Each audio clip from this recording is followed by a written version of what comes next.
Hi guys, and welcome back to another episode of recap of my tabletop RPG games with Pokemon that's called Journey Through Kanto.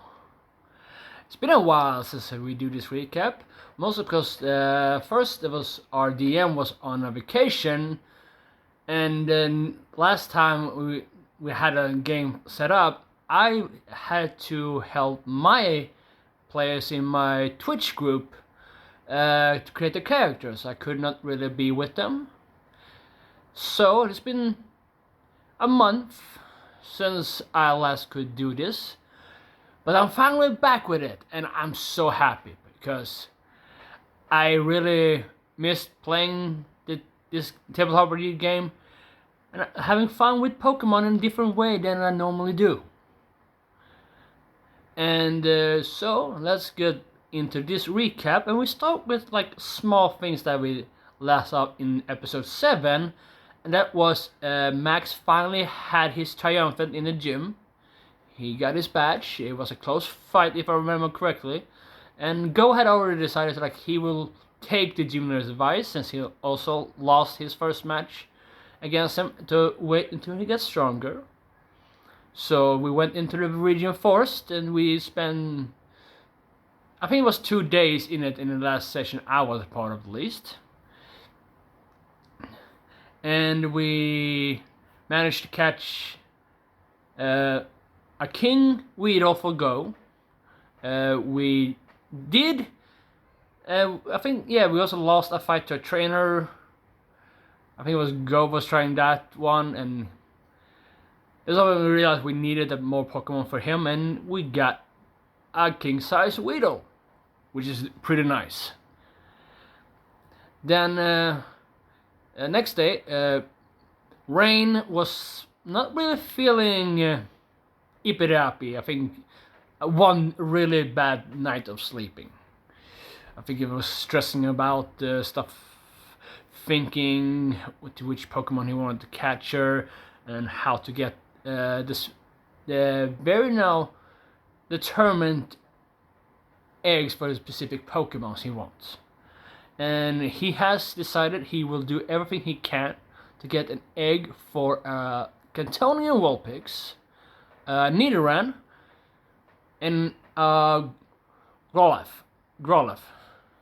Those are the 3 eggs he's truly, right now, that is what he wants the most. And he's trying to search for a Pidgey that's roughly the same height as his Munchlax, because he wants a Pokemon he can fly around with. So he was had a bit like bad night's sleep just because of trying to, focus on that, try to figure things out and how best to go about it. He has a plan.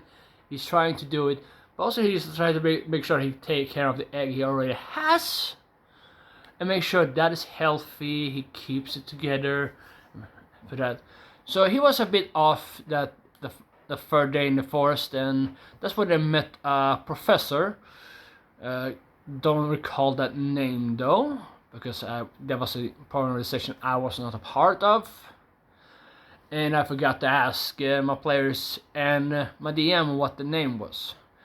So, DM, when you see this, could you just comment down below what that professor's name was, please, so my viewers can also notice. But we had I could say it was a really good day until we got swarmed by a bunch of Beedrills. Managed to successfully defeat them, and I think the professor caught a king-size Beedrill. And we ended that day with the professor decided to go back to the city to do some notes and stuff like that. I need to do some research. We decided to camp so we could heal up our Pokemon that was used. Though I think, Rain was he was a bit off. He I think he forgot he had Pokemon at the time. So he was more like, okay, I focus on keeping the camp safe.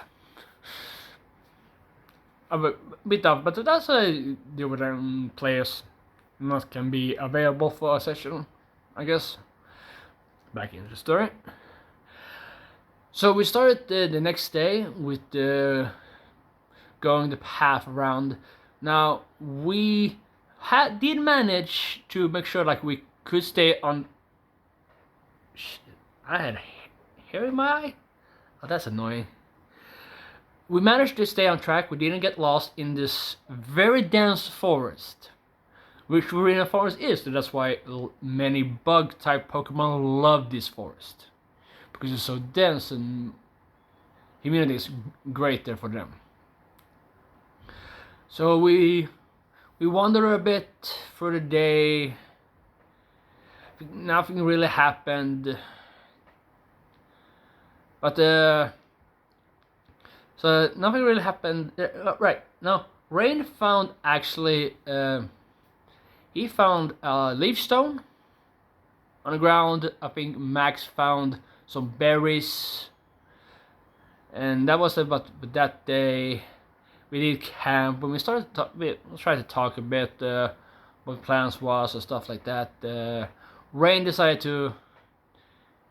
We did get an article that on our phones saying that there have been some trouble at Mount Moon, and strongly suggested trainers with less than 3 badges to stay away from Mount Moon. Try to find other way to the places you want to go. Stay away from that for right now. And in the sense of getting this article, Rain decided to send a text to his parents asking how the farm was, and how his baby sister Nina liked the picture at the Rain Center. In a couple of weeks prior, Rain had decided to send his family his Pichu he had caught because his baby sister really wanted it, and Rain, being the nice older brother, said sure, why not. It's more like his baby sister Nina said, like, you know, when you go visit home, that picture is mine, right? So Rain was like, okay, you think it's very cute, you really want it, okay, I will send it to you. Though she's too young to actually have it registered to her, so it will be registered to Rain's mom until she's old enough, which is 4 years for now. So 4 years is going to be registered to his mother, and then we re-registered to Nina when she starts her journey. And so second day ended, and the third day started, where we got a bit more luckier. I think that day we managed to find a Bulbasaur, which we all looked at each other and was like, we're gonna have a fight for this, right? But and then we go, no, we do it like we do with the shiny Spearow, like we knock it out, and then each get a chance of catching a Pokeball, which is fair, because Bulbasaur is a rare find, and we felt like that was something was gonna be needed. Max did try first to charm Bulbasaur to stay with us, to join him. Didn't really work, so there was a battle. Rain sent out Civica, Go sent out his Weedle, and of course Max sent out his Charmander. Charmander is named Flame. I had an alpha Crocodile named Civica, and Go has a king-size Weedle named Queen Bee. So we had a fight. Civica did take took a severe damage, which was kind of calculated in when I did it, because Civica is weak to grass moves. But this Bulbasaur was a very nimble Bulbasaur in this fight. They managed to successfully dodge 3 attacks. Managed to not with the successful second round to go, and with the third round, Savika knocked it out with a Ice Fang and managed to froze it, as well as knock it out. Now we try to capture it, and I let Max have the first go, since he was the one who found it. He tried a Great Ball, did not succeed.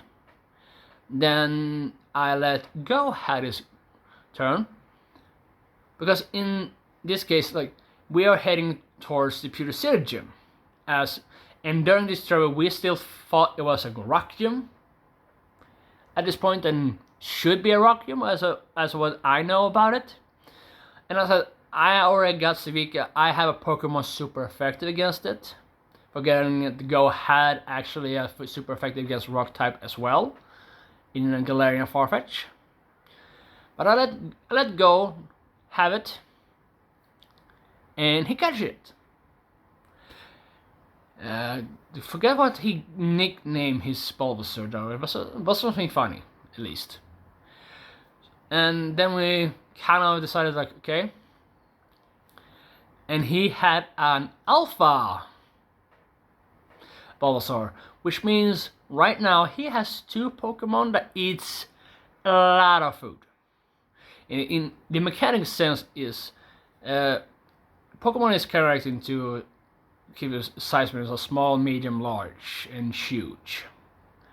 And a small Pokemon each like half day's ration per day. Mediums eat 1 ration per day. Mediums eat 2, stuff like that. But if they are still if they considered alphas or kings, they have a different. They still eat double that amount. So, for instance, though technically both are medium, should only be roughly a day's ration a day. Bulbasaur is an alpha. That means now he eats 2 rations a day instead of 1. And Weedle, I think Weedle's still small, so it would be roughly a half day. But thanks to being king-sized,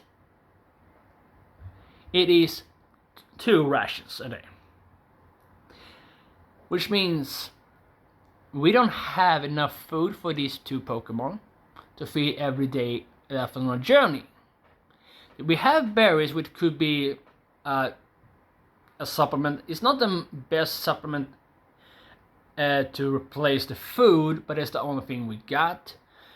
But also means all our berries that can heal paralysis, poison, restore PP is now going to use up to keeping his Pokemon healthy.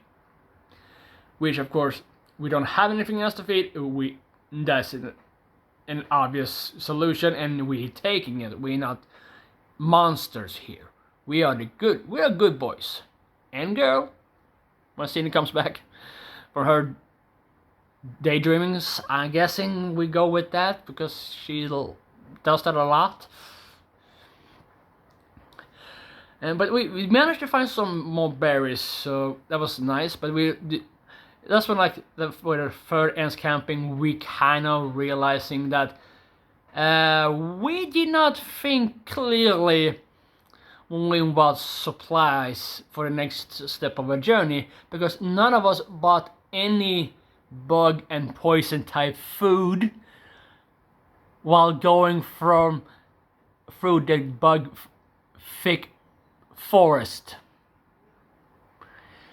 We did not think that good ahead, and that has been even outside game a bit of in my perspective, because I have done some things I should not have done, and I think that all the things I do outside of game, that is if it can be fixed, it can fix. If not, I'm just gonna deal with the consequences, because I decided to do it, and now if you do something and you can't fix, you have to live with the consequences. That's life. But I think the things I'm trying to fix now is fixable, but it's up to the DM to decide that. But that's between me and the DM. So, and this is when Rain kind of come up with the question like, we're so close, so maybe like we walk this day, next day, and we go through the night. I know we're gonna probably have to face stronger most likely stronger Pokemon, and we might not be able to see it when they're poking their head at us, because it's a very hard time to see at night.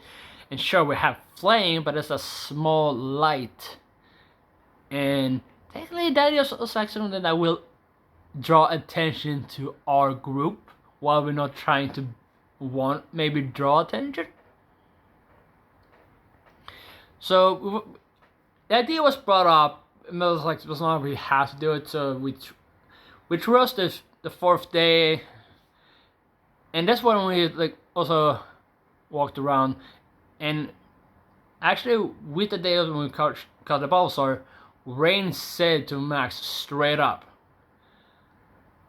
next grass Pokemon we find, that's yours. Because I have super effective Pokemon against this gym we're going for. Go has one.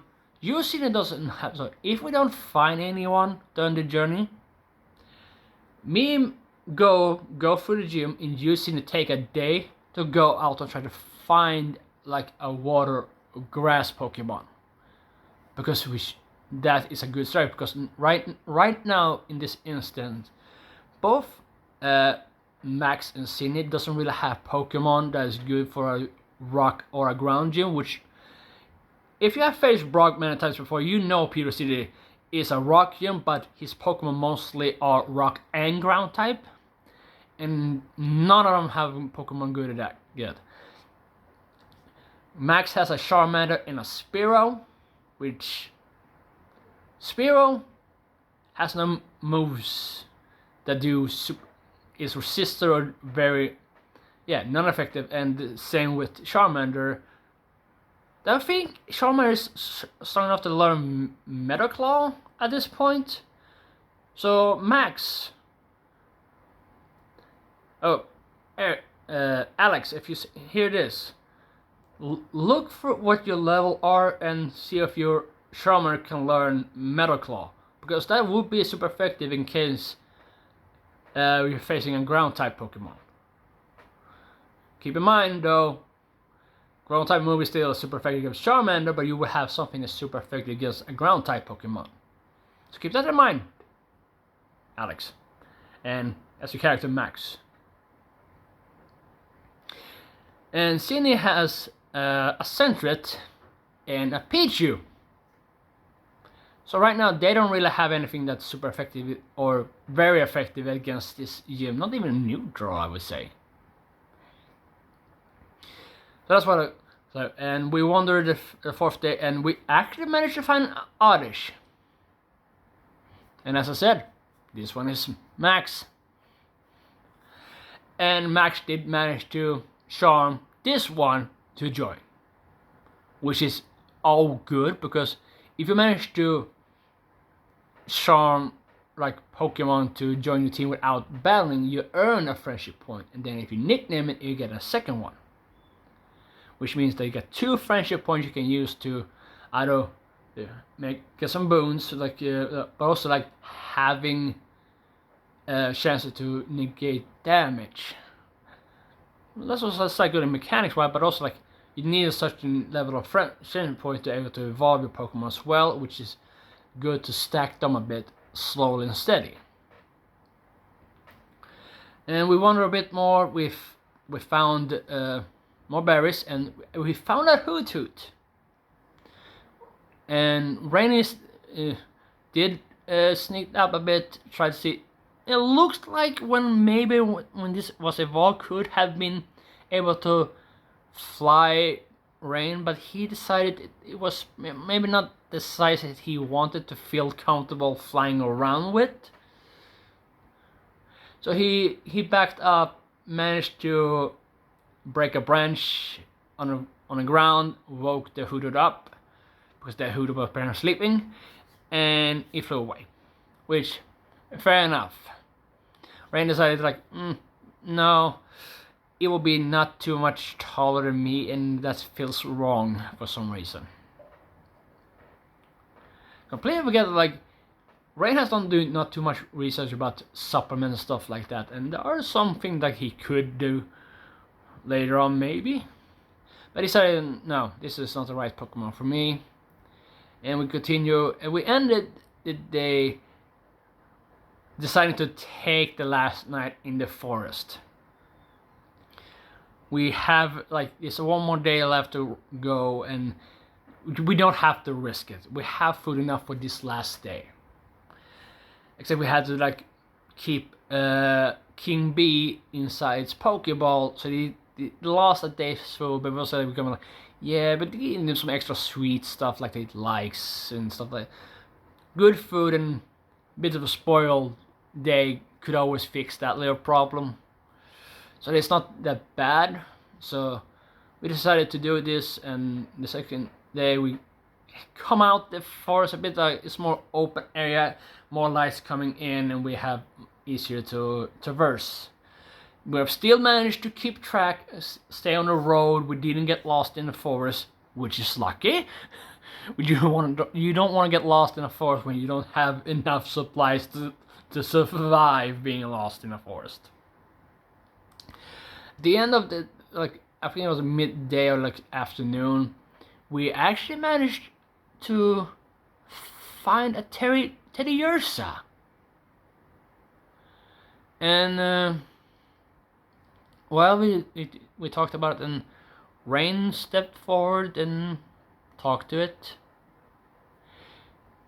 And tried to put on a bit of charm and stuff like that, and had his monster, which is named Garp, with him to just try to show it like friendly, and if you join, you can have more.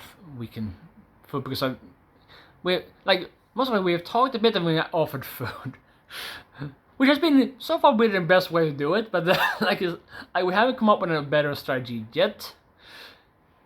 But I also felt like since Teddiursa was trying to search for something when we found it, so I'm thinking, okay, maybe we're searching for food. It's maybe a bit scarce. The DM made a joke, and maybe now Mama Bear comes, which is a Ursaring, and they were, oh yeah, if Ursaring shows up in anger, I'm setting up my 2.2 meter crocodile to deal with that. But it didn't come to that, luckily. So with a bit of that, I managed to convince it to join us. And before it entered the Pokeball, it kind of looked around and said, like, I have an empty yard, which I have thanks to like eating my rations a bit. And I got a jar of honey, because the Teddiursa has the ability to pick up, which is more useful outside of battle and inside of battle, at least in the main games. I don't think it has the same thing in this version of Pokemon, but let's see. But at least I got a jar of honey. I got a Teddiursa, which I nicknamed Blossom. It's a female Teddiursa, and yeah, another day I think we found more berries, and we got into the Pewter Studio very late. Max went to the first person in Where's the Center. We was a bit groggy, a bit tired. So he just pointed out, you can't miss it. Well, if you're tired, you can miss anything. I should know, because I have missed a couple of stops while on a bus, and even the street I was supposed to go to when I was very tired walking home one time. So it definitely can happen. Rain went straight for the communal bath. He wanted to dip, like he kind of said to himself while going straight to the bath. It's like, I am missing the old swamp dip he used to do in his farm in Johto, where he and his family raised and bred totodiles. Max and Go went straight for food. I think Senior followed them. And Cindy got her own room because there was only one room left, and the rest was just bunkers together. And we were like, yeah, we boys can share a room. Cindy can get this the like single room for a single person. That's fair. And after all this journey, Rain has now been tired. He's been fed. The Pokemon is happy, and we went to bed, knowing, or at least had a strange feeling like soon, very soon, his egg will hatch. So in game, we ended the session the night before Rain's Alolan Vulpix egg is about to hatch. Now, at this point, I myself as a player was already a bit off mindset. I was starting to think about something else and preparing, like, mostly also like things I wanted to fix before my Twitch premiere tomorrow, which I fixed with a slight haircut and a shave. I bought 3 set newer dice and stuff like that, and also thinking about which Pokemon and stuff like that and what I want to build up, thinking how to utilize the Pokemon, because we didn't notice that the information we got here is that the gym is now a ground type gym, and it's a challenge before you can face the gym leader. So already there I was thinking about, okay, how can I utilize my other Pokemon best way here, what's move can I learn and stuff like that. It's not really anything good right now, and Garp needs about 400 XP and 1 day of me taking a care day with Monsley, utilizing my grooming kit to be able to evolve it into a Snorlax. But even then, it's not really having any moves that can be effective. So I thought with the Teddiursa, is there anything there? Not really.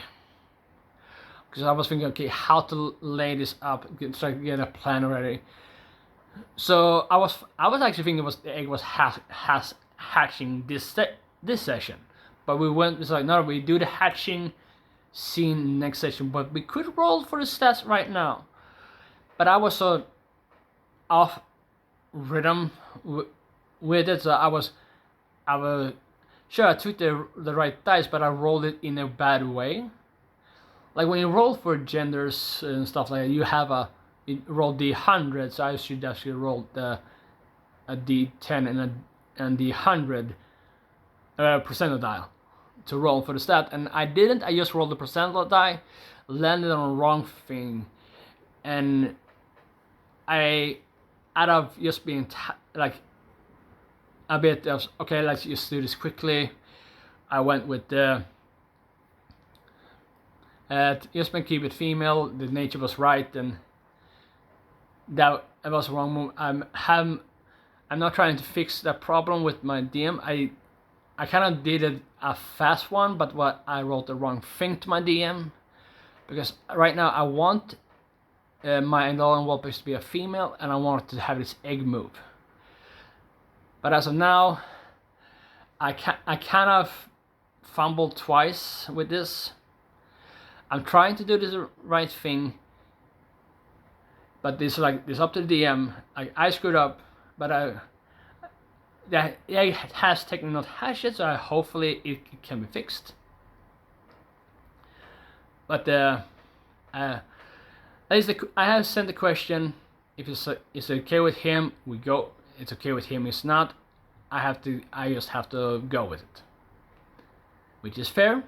I screwed up, but I think so far it's a fixable thing, and well, we have to wait till next recap episode to see what happens. But that's off game. That's not in game stuff. That's off game things we can deal with. And having a great DM as I have, I think there's a easy things to fix. But yes, that has been the recap of episode 8 of Journey Together. And finally we are back, and we are 2 weeks for next recap of this, and I will keep you updated with other stuff that's coming out, more playthroughs, more card opening videos is coming out soon. And until then guys, if you like this video, please hit like and subscribe on this channel, because I very appreciate for every subscriber and views I get. Have any questions, please enter in the comments below. Don't forget to hit that notification bell so you know when I'm putting out more videos out there. And until next time guys, have a great Sunday evening, and see y'all next time. Bye.